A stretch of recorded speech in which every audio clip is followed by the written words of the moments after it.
Occupied Kashmir has been bleeding for over 7 decades, and the dispute over the territory has turned into a nuclear flashpoint due to India's transigence. A report released by the research section of Kashmir Media Service today said that the occupied Kashmir was an example of the brutal occupation where India had been flouting the international laws for decades.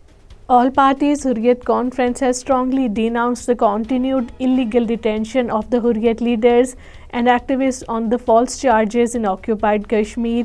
According to Kashmir Media Service, APSC spokesman in a statement issued in Srinagar said that RSS-backed Hindutva government of India was subjecting the Hurriyat leaders and activists, including the women, to the worst kind of the political vengeance.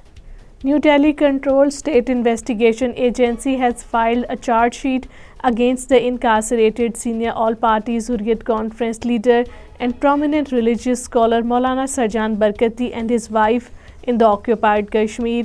According to Kashmir Media Service, the charge sheet was filed in a special court in the Kulgam.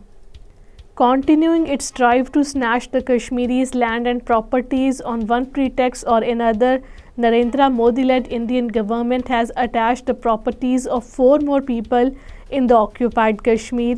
According to Kashmir Media Service, the properties were attached by the India's notorious National Investigation Agency in North Kashmir's Kupwara and Handwara areas.